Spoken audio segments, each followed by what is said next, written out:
Salut, j'espère que vous allez tous bien. Bienvenue dans notre chaîne. Aujourd'hui, on va essayer ensemble de comprendre le cycle cardiaque ou bien ce qu'on appelle la révolution cardiaque. C'est un cours qui est amusant, comme j'avais toujours dit, qui nécessite vraiment une concentration et tout va être bien, Inch'Allah. On va commencer par une introduction. Le cœur est le siège d'un travail électrique et un travail mécanique. Pour le travail électrique, c'est quoi le travail électrique et c'est quoi le travail mécanique? Pour le travail électrique, c'est l'ensemble des ondes de dépolarisation et de repolarisation véhiculées par le tissu cardio-nicteur. Tandis que le travail mécanique, c'est le résultat du travail électrique. Il y a ce qui va passer au niveau du myocarde, soit contraction, soit relâchement. Ce travail se manifeste par une succession de cycles cardiaques où un cycle est formé par deux grandes phases. Un systole, qui est une phase de travail, une phase de contraction myocardique, et un diastole, qui est une phase de relaxation. Il faut savoir qu'un cycle dure d'environ 0,8 secondes, dont 0,3 secondes pour le systole et 0,5 secondes pour le diastole. Notre cœur se relâche plus qu'il se travaille. D'accord? Comme elle est ici schématisée, que le systole dure moins de temps que le diastole. Pour les moyens d'étude de cycle cardiaque, on a deux principaux moyens. Le cathétérisme cardiaque droite et gauche et l'électrocardiographie ou bien ce qu'on appelle l'ECG. Pour le cathétérisme cardiaque droite et gauche ou gauche, qu'est-ce que ça veut dire? On va introduire un cathéter ou bien une sonde menée d'un manomètre dans les cavités cardiaques et les gros vaisseaux, bien sûr. Ce manomètre, elle est capable de mesurer les différentes pressions au niveau des cavités cardiaques, que ce soit oreillette ou bien ventricule. Comment on va appliquer ou bien comment on va كيفاش راح نديروا le cathétérisme. Tout simplement, on va choisir une voie veineuse périphérique, par exemple la veine de pli du coude, et on va introduire notre cathéter. D'après la vascularisation que vous voulez connaître, du membre supérieur, la veine de pli du coude, on va passer par la veine brachiale afin d'aboutir à la veine subclavière. Pour la veine subclavière, on va aboutir à la veine brachiocéphalique. D'accord? La veine brachiocéphalique, par exemple droite, ou l'oreillette droite. Donc, on peut mesurer la pression à l'intérieur de l'oreillette droite, n'est-ce pas? Donc, si on veut par exemple mesurer la pression à l'intérieur de la ventricule droite, on va passer par l'orifice auriculo-ventriculaire, on va aboutir à la veine, à la ventricule droite. Et si on veut, par exemple, passer vers l'oreillette gauche, on va entamer le septum euh, interauriculaire, l'oreillette droite et l'oreillette gauche. C'est pourquoi cette voie se à la voie transseptale. On va passer par un septum.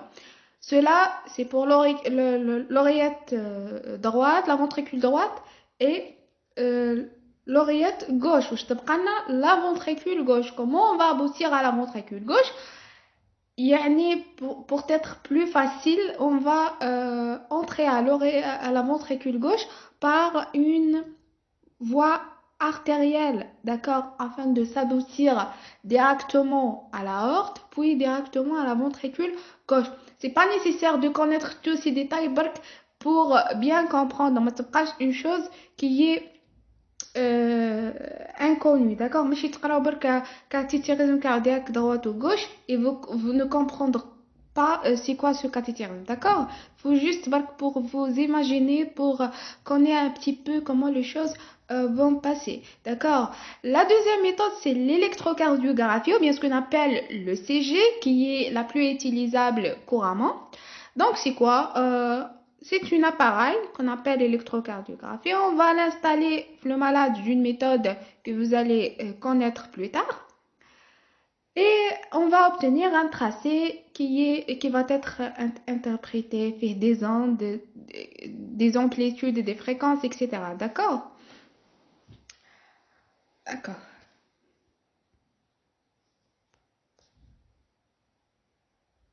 Phase d'un cycle cardiaque, il faut savoir que les deux pompes cardiaques droite et gauche fonctionnent de la même manière, c'est-à-dire les phases d'un cycle qui sont observées au niveau de la pompe droite sont observées au niveau de la pompe gauche.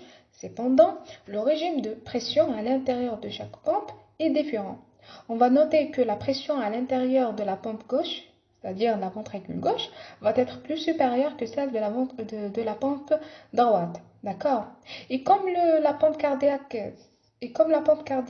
se travaille d'une manière continue, donc il n'y a pas un arrêt, les cycles se succèdent. D'accord?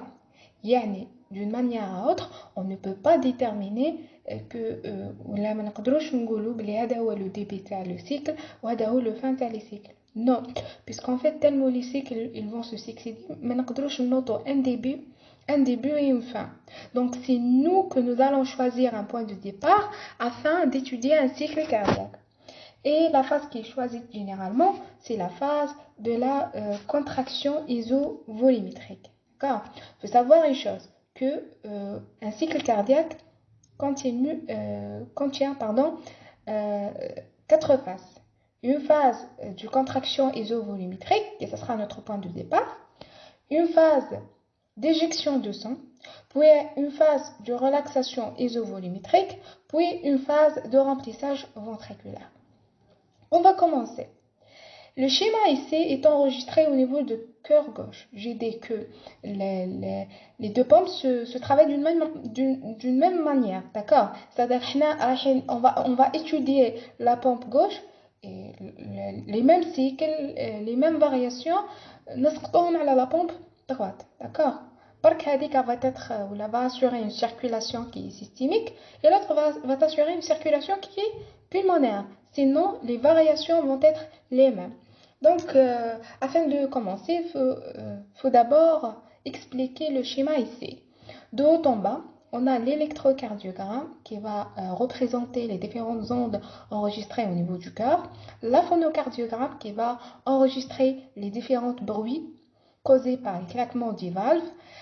Plus en bas, on trouve les tracés des pressions. Donc, ce qui est en vert, c'est la pression aortique, les variations de la pression aortique. Ce qui est en jaune sont les variations de la pression à l'intérieur de la ventricule gauche. Pardon, ce qui est en orange, c'est les variations de pression à l'intérieur de la ventricule gauche. Ce qui est en jaune, ce sont les variations au niveau de l'oreillette gauche. Plus en bas, on va trouver les tracés du volume ventriculaire. On note ici qu'il y a trois abréviations, la VTD, la VS et la VTS. C'est quoi la VTD? C'est le volume télédiastolique. Télé signifie après. C'est-à-dire quoi? Le volume enregistré ou là trouvé à l'intérieur de la ventricule gauche après le diastole. La VTS, donc le volume télésystolique, ce qui est trouvé à l'intérieur de la ventricule gauche après le diastole. La VS, c'est la différence entre les deux volumes, et c'est entre les deux volumes, c'est-à-dire le volume télédiastolique et le volume télésystolique, et c'est la quantité de sang qui va être pompée à travers les gros vaisseaux vers l'organisme, soit ou bien vers les poumons pour le cœur droit. D'accord? On va commencer par la phase de la contraction isovolumétrique. Qu'est-ce que ça veut dire contraction? Contraction, c'est quelque chose qui se contracte, c'est quelque chose qui va tendre à s'augmenter sa pression. D'accord? Isovolumétrique, iso, ça veut dire la même. Donc cette augmentation de pression va être sans changement de volume. D'accord? On va comprendre plus en plus ça. Donc pour le tracé du volume, on note qu'on va commencer par un volume qui est télédiastolique. D'accord? Nous sommes à la fin de diastole. Oui, la ventricule gauche, elle est pleine, elle est remplie. D'accord? Donc, cette phase est de courte durée. Donc, la quantité de sang est maximale, comme j'ai déjà expliqué, qu'elle correspond à un volume qui est télédiastolique.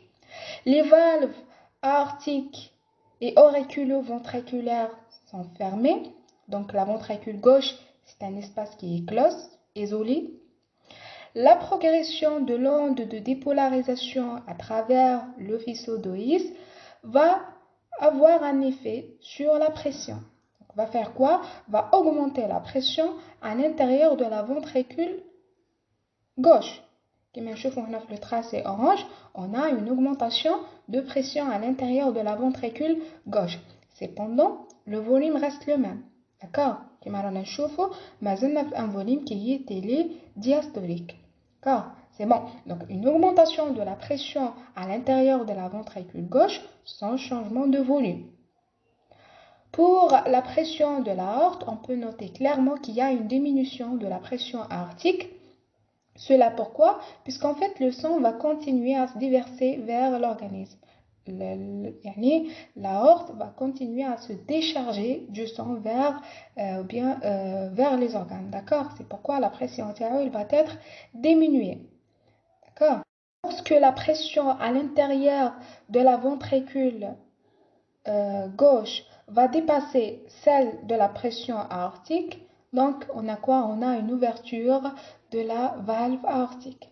D'accord? La différence de pression entre la ventricule gauche et l'aorte va être responsable à l'ouverture de la valve aortique.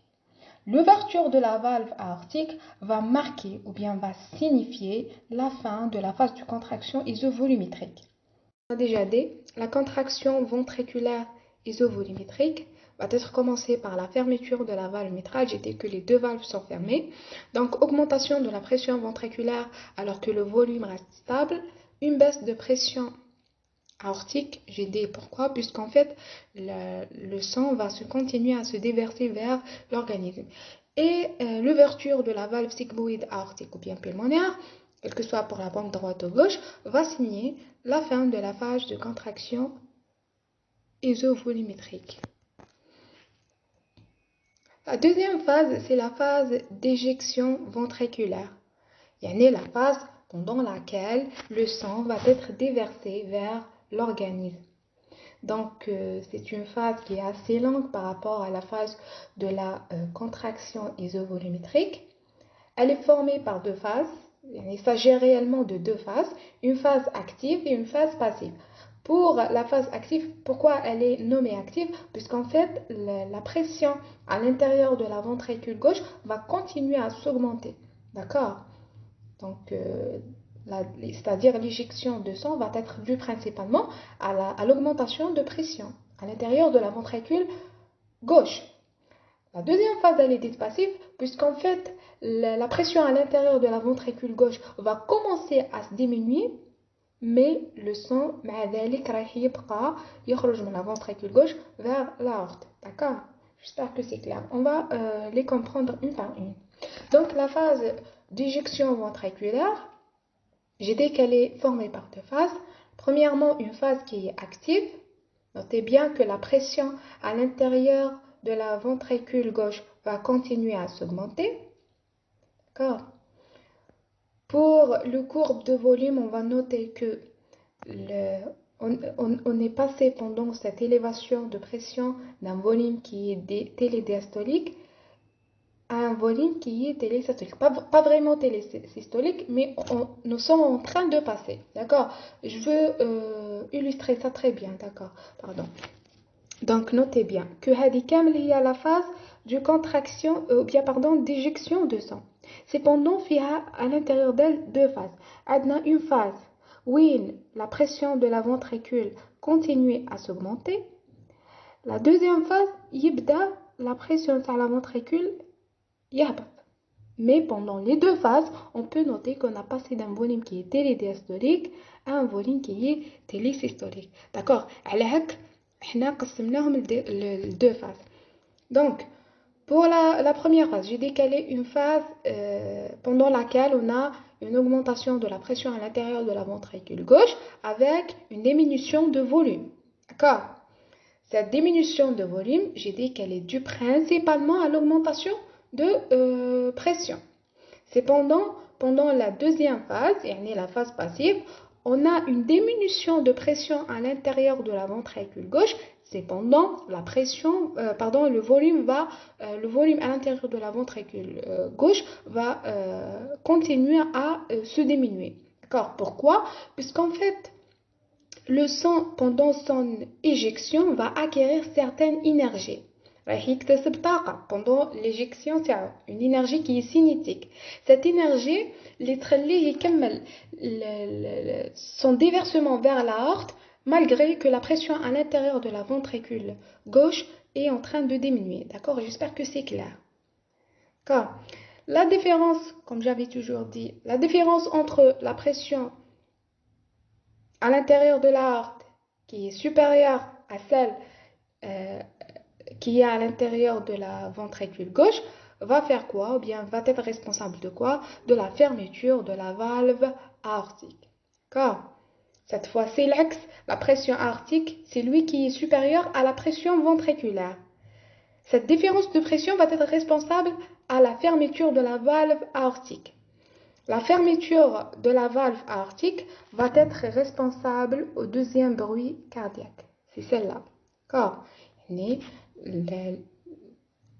Le deuxième bruit cardiaque signifie quoi? Signifie, voilà, c'est le bruit qui est entendu lors de la fermeture de la valve aortique. Je résume ce que j'avais déjà expliqué pour la phase d'éjection ventriculaire ou bien d'éjection systolique. J'ai dit que c'est une phase durant laquelle on a une augmentation de la pression à l'intérieur de la ventricule. Cette augmentation va être responsable à l'éjection de sang de la ventricule vers l'aorte.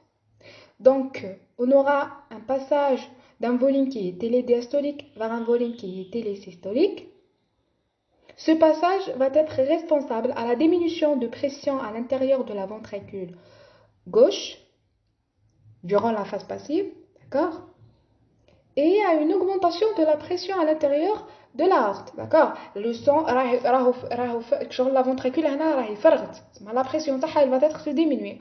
Ou l'aorte, la pression, la différence de pression va être responsable à la fermeture de la valve aortique qui va nous permettre d'enregistrer le deuxième bruit cardiaque. D'accord? Troisième phase va être une phase de relaxation isovolumétrique. Relaxation signifie quoi? Qu'on a une diminution de pression.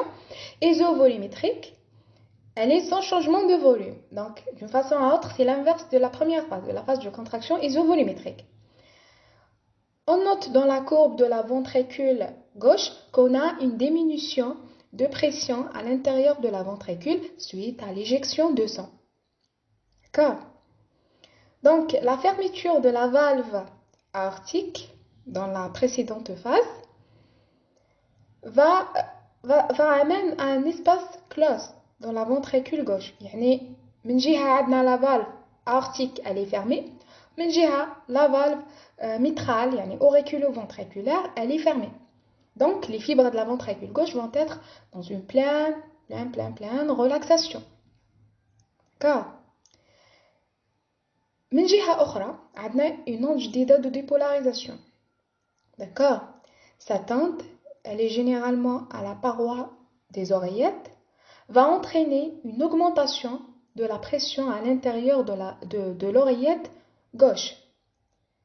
Donc, un oreillette gauche qui est avec une pression considérable et la ventricule gauche, la pression qui a été déjà diminuée. Donc, la différence de pression entre l'oreillette gauche et la ventricule gauche va entraîner quoi? Va entraîner l'ouverture de la valve mitrale.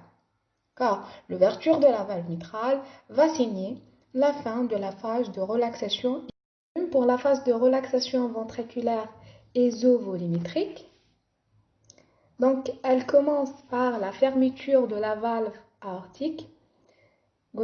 Cette fermeture va nous amener à un espace qui est close, donc on aura un relâchement total de la ventricule gauche. Augmentation transitoire de la pression aortique, ce qui va créer une onde qu'on appelle l'onde décrotte. J'ai oublié de vous parler de cette notion. La prochaine diapositive, je veux vous montrer l'onde décrotte. C'est quoi l'onde décrotte? Donc, pourquoi l'aorte va décréter un remonté? Donc, la fermeture de la valve aortique va être responsable d'une façon à autre à une augmentation bref de la pression aortique. Avec l'augmentation يعني qui est de courte durée دير لنا واحد l'onde l'aorte la pression تاعو يطلع يولي يهبط يدير لنا واحد l'onde qui est très particulière qu'on appelle l'onde des crottes ou bien l'incisure catacrotte. Je vais la montrer dans la prochaine diapositive, d'accord? Donc le relâchement total de la ventricule gauche va être responsable à la diminution de la pression à l'intérieur de la ventricule gauche pour devenir à certains moments inférieure à celle de l'oreillette gauche.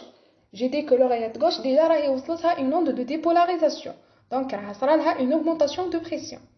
Cette différence de pression va être responsable à l'ouverture de la valve mitrale. Donc je vais vous montrer l'incisure catacrotte ou bien l'onde des crottes, c'est celle-là. Pardon, c'est celle-là.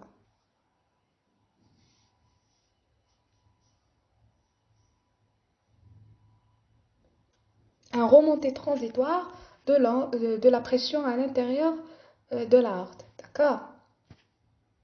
La dernière phase va être la phase de remplissage ventriculaire, durant laquelle on va passer d'un volume qui est télésystolique vers le volume le volume télédiastolique.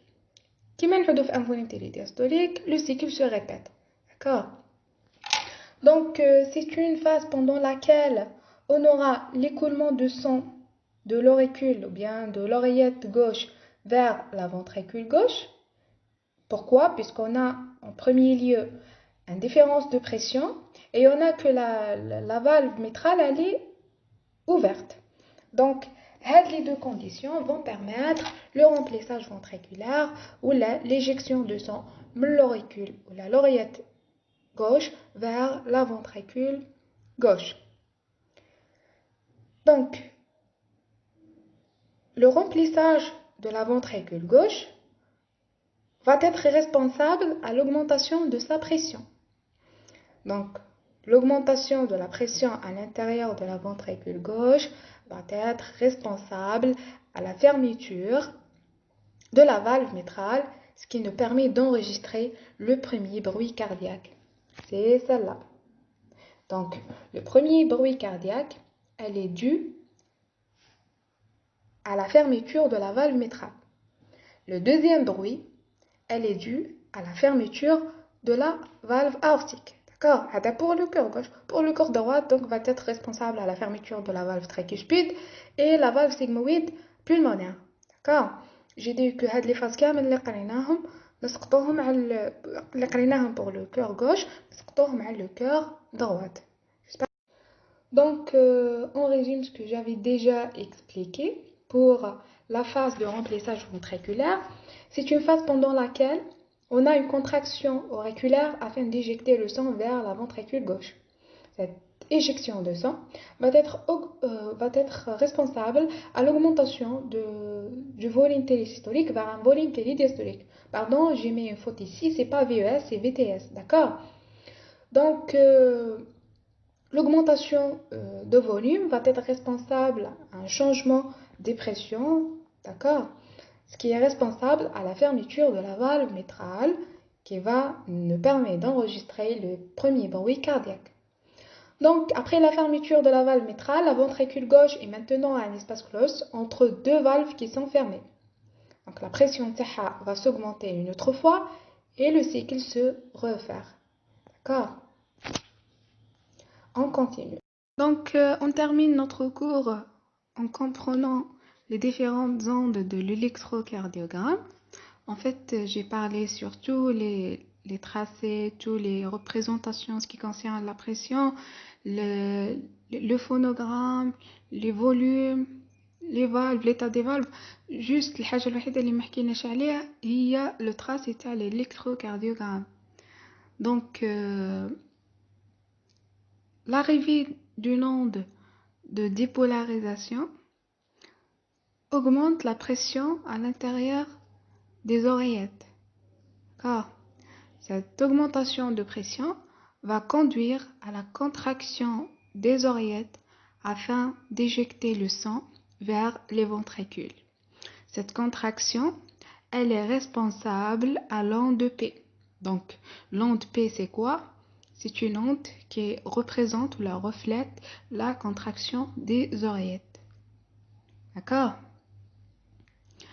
Une fois que cette onde de dépolarisation, elle est dans le nœud auriculo-ventriculaire, elle va être se conduite vers ou bien à travers le faisceau de His, d'accord, afin de dépolariser les différentes ventricules.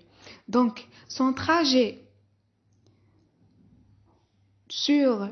ou bien à travers le faisceau de His, elle est responsable de segment PQ, ce qui est noté en jaunissé. Donc, PQ reflète quoi? La conduction de l'onde de dépolarisation à travers le faisceau de His. Donc, une fois dans le réseau de Purkinje, cette onde de dépolarisation va, bien sûr, qui est maintenant au niveau des ventricules, va conduire à la contraction des ventricules afin d'éjecter le sang vers les gros vaisseaux. Donc, cette dépolarisation ventriculaire, elle est responsable au complexe QRS, qui est ici schématisé ou bien tracé en bleu. D'accord? Puis, une fois que le sang est éjecté dans les gros vaisseaux, donc la ventricule est totalement, c'est pas totalement, donc il reste un volume, mais chez le volume de sang il reste un volume qui est le volume télésystolique qui est encore rempli la ventricule. Donc une fois que le volume ou bien la quantité de sang est éjectée dans les gros vaisseaux, on a un relâchement des fibres ventriculaires, donc une repolarisation ventriculaire. Cette repolarisation, elle est en fait responsable à l'onde T. Donc l'onde T, c'est qui reflète la repolarisation des ventricules. On résume tout. Donc l'onde P, c'est pour la contraction des oreillettes. Le segment PQ, c'est pour la conduction de l'onde au niveau de vaisseau de His. Le complexe QRS, c'est lui qui est responsable qui reflète la contraction des ventricules, donc leur dépolarisation. Et l'onde T, c'est elle qui est responsable à la repolarisation des ventricules. Par ça, on est arrivé à notre fin de cours. J'espère que vous avez bien compris. J'espère que tout était clair maintenant. Donc, pour le cours de cycle cardiaque, c'est un cours qui nécessite vraiment une concentration اللي ممكن مش رايح تفهموه من أول مرة الفو تعاودوا et من بعد يولي لكم des notions qui sont banales, des notions اللي يجوكم normal.